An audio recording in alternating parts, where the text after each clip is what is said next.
जय हिंद स्टूडेंट्स, ये वीडियो हमारा 11th क्लास का फिर चैप्टर नंबर 11 का लेक्चर नंबर हम लोग लेक्चर नंबर 12 देखने वाले हैं। ठीक है, जिसमें देखेंगे तापमान में वृद्धि के साथ पदार्थ का आयतन बढ़ता है।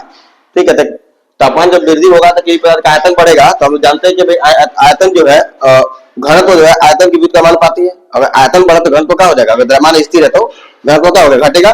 ठीक है, जबकि द्रव्यमान स्थिर रहता है तो घनत्व कम होना चाहिए। तो घनत्व कितना हो जाएगा? प्रारंभिक घनत्व रो है, रोकिए उसको।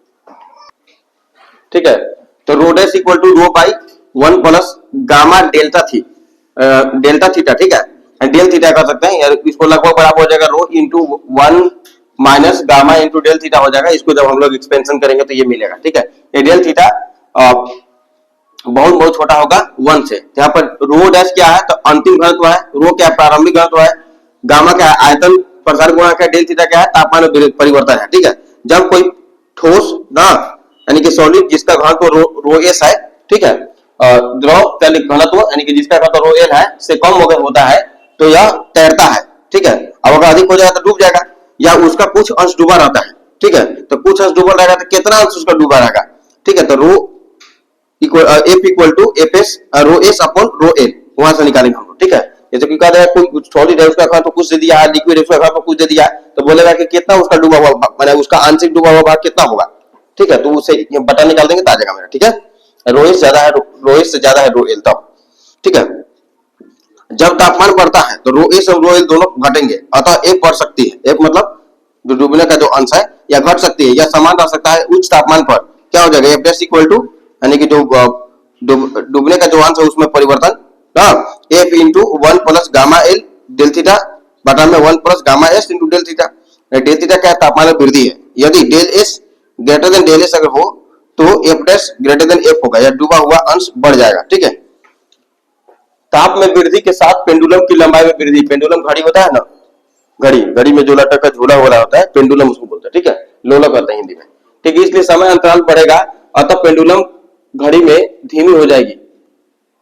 अतः पेंडुलम घड़ी क्या हो जाएगी? धीमी हो जाएगी। और लंबाई मतलब जब लंबाई बढ़ जाएगा तो उसका समय दोनों बढ़ जाएगा। दोनों बढ़ जाएगा तो 1 सेकंड की जगह पर ज्यादा कुछ सेकंड का समय मतलब 1 सेकंड रियल टाइम जो होता है उससे ज्यादा समय लेने लगेगा वो 1 सेकंड पूरा करने में। ठीक है, तो घड़ी क्या हो जाएगी? धीमी हो जाएगी और यह समय खो देगी। उस तापमान पर टी रेस यानी कि तो तापमान जो बढ़ेगा तो टी रेस इक्वल टू क्या हो जाएगा? T into 1 plus alpha into del theta का पावर 1/2। ठीक है, अल्फा क्या है? रेखीय प्रसार गुणांक। डेल थीटा क्या है? तापमान है ना, और टी क्या है? प्रारंभिक तापमान है, और टी रेस क्या है? तापमान बढ़ने के बाद तो तापमान है। ठीक है, अच्छा, टी रेस equal to T into 1 plus 1/2 alpha into del theta. यदि अल्फा इंटू डेल थीटा बहुत बहुत छोटा है किससे? 1 से। किससे? 1 से बहुत बहुत छोटा है तब। ठीक है, del T equal to T dash minus T equal to 1/2 into T into alpha into del theta. ठीक है, समय अंतराल टी में खोया गया समय डेल टी बराबर del T by T into T.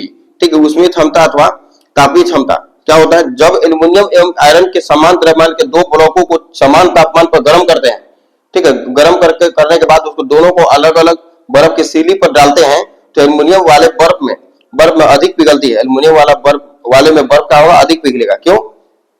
क्योंकि एल्युमिनियम से ऊष्मा हस्तांतरण की जो दर है, बर्फ में जाने का जो दर वो ऊष्मा, तभी तो पिघलेगा ना।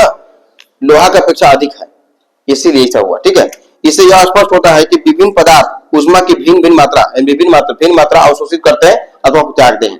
ठीक है, यदि एल्युमिनियम और आयरन के बने ब्लॉक के द्रव्यमान भिन्न भिन्न अगर है और इनको विभिन्न तापों पर गर्म किया जाता है तो ये ब्लॉक ऊष्मा की भिन्न मात्रा अवशोषित करते हैं अथवा त्यागते हैं।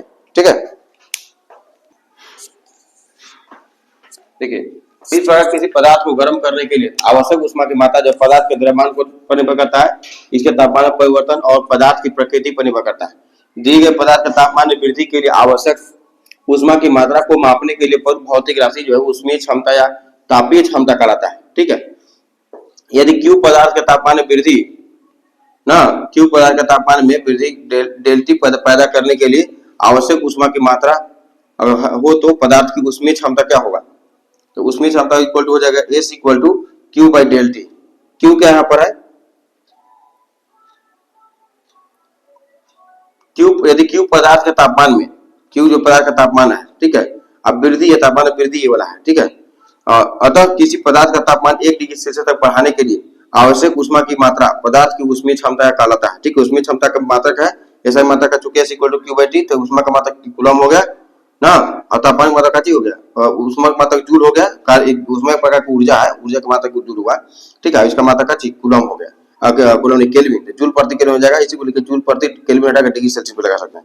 उसमें क्षमता का बीमे सूत्र क्या होता है, क्योंकि S equal to Q by del T, S equal to बीमे सूत्र निकालेंगे ब्रैकेट बंद करके बढ़ेगा, क्यू क्यू मतलब क्या है, ऊर्जा, उष्मा है, उष्मा यानी ऊर्जा का बीमे सूत्र तरीके एम एल टी के पावर माइनस टू, ना न्यूटन मीटर होता है ना, न्यूटन का हो गया, हम मीटर पहले लगा देंगे, अब बटा में क्या डेल टी की जब पका लगा देंगे, थीटा लिखेंगे, लिखेंगे theta M L square L L two हो जाएगा एल स्क्वायर टी के पावर माइनस दो, थीटा का पावर माइनस वन, इसको इसको लिख सकते हैं एम एल स्क्वायर टी के पावर माइनस दो के पावर माइनस वन लिखेंगे, ठीक है।